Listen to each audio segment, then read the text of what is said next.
大家好，我是财经世界说驻欧洲的记者宁慧。我今天在中欧国家斯洛文尼亚，在当代最活跃的公共知识分子，被称作西方最危险的哲学家齐泽克的家里。接下来1个多小时时间里，我会试着跟齐泽克聊会天，聊天的内容将会包括雾霾难民、消费主义当下的欧洲的意识形态、特朗普、暴力等等看起来天马行空的话题。但我相信他的观点会让你觉得耳目一新。Thanks, Ms. Jedek, to take the time with us. Let's start by talking I'm very glad and proud to be with you Thank here. you, thank you. Let's start by talking about artificial intelligence. Since these movies and books have threatened us for too long that human will no longer be on the top of the food chain. There's a recent case, a Google-developed computer program, AlphaGo, secretly beating up the world top human players online.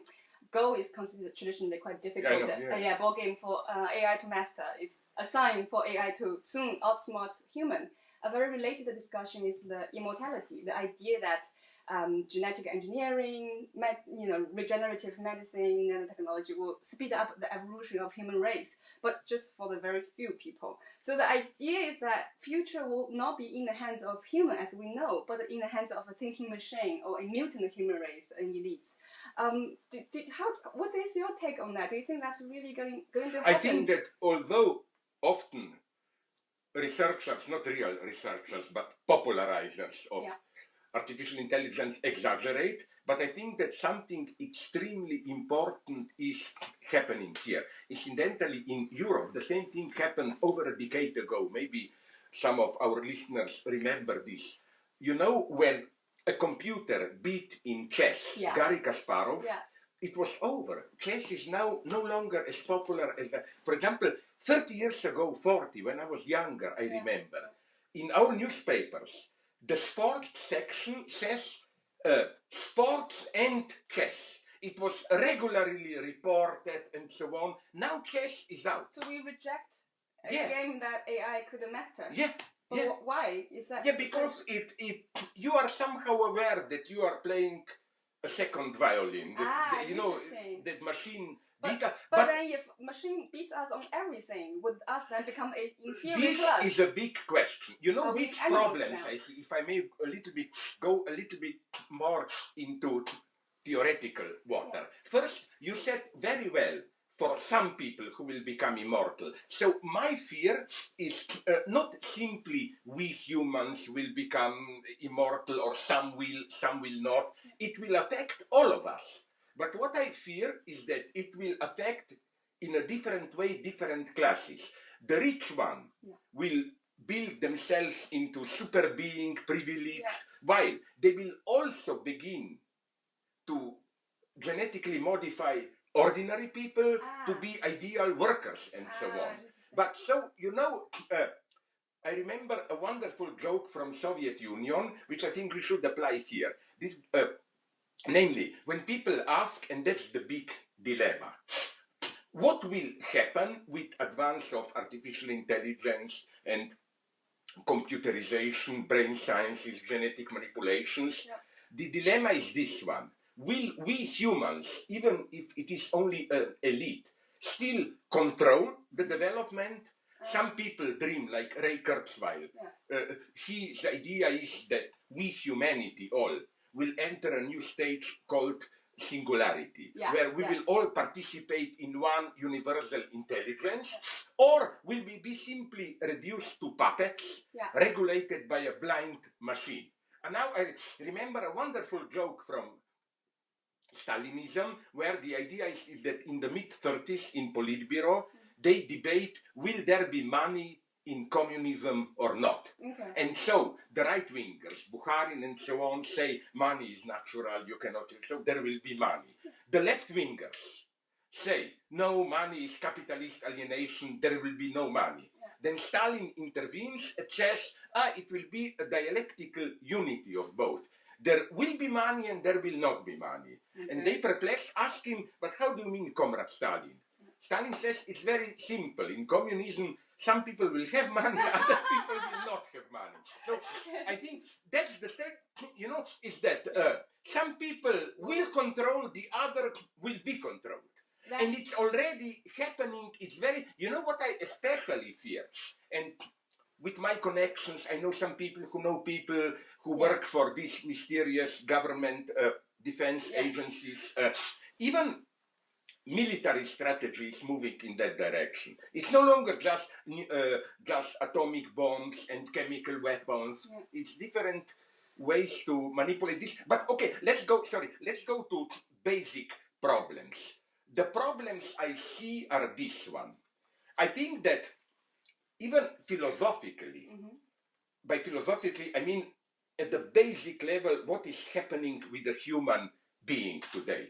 This is a profound change. You know at what level? What is the very base of our sense of individual responsibility and freedom? That you are free in your thoughts. My thoughts are here, reality is out there. You can beat me, you can torture me, whatever, but you cannot control what I think. Humanity is here, not there. Yeah, it's not only here, but this is the last point of resistance.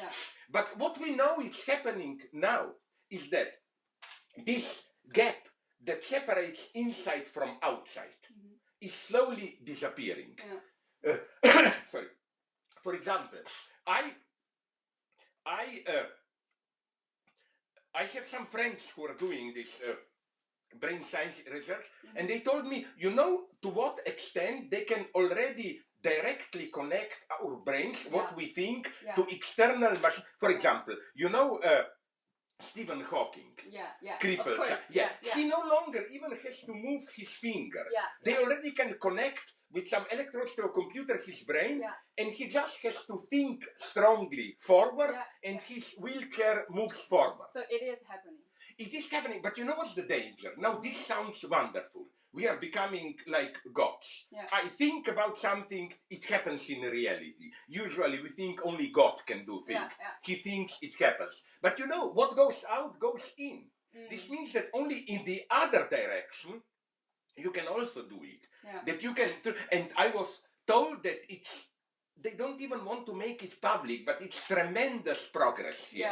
For example, a friend of mine, neuronal biologist, showed me some terrifying movies. You know that they already can do this with a rat. They connect her neurons which control movement, and then the rat runs around in a big cage. Then you press a button, and the cat is attached to your remote controller, and the cat becomes like a remote control toy car. Oh, really? You direct it, and it runs. And now comes the big question. They don't want to make it public. They're very discreet. The big problem for them is this one. Let's imagine that we do this to a human being. I'm here in this apartment. I walk around freely, and then all of a sudden, somebody presses the button and can direct me. How will I experience it? Will I experience it as if, oh my God, I'm no longer myself? Would you want to experiment? Would you want to be the subject? Yes, absolutely. Because this would have interested me. And they told me discreetly that they already did this experiment and that the result is very sad. Okay. You know what is the result? No? You don't know that you are controlled. You still think that you are freely wandering around and so on. So this development of when the distinction between inside and outside, also with all this genetic intervention and pharmaco means, pills and so on, which control your mental images, are we aware that all our usual pedagogy is becoming obsolete? Let's say you are a good girl, good in the sense of diligent, hardworking, and I am lazy. And we compete for a job, some difficult examination. You work crazy day and night. What if I, through some chemical means, enhance my abilities and just somehow do it in some, I don't know, you already can get some lessons through sleep. I was told while you sleep, your brain, and then I win over you without any effort. Are we aware what this means? All our pedagogy, even ethics. Like, what if, for example, let's say you are not ethical. They're already developing pills will sharpen your ethical. You know what they already have? I love this. They already have religious pills. The idea is that they locate it where your religious experience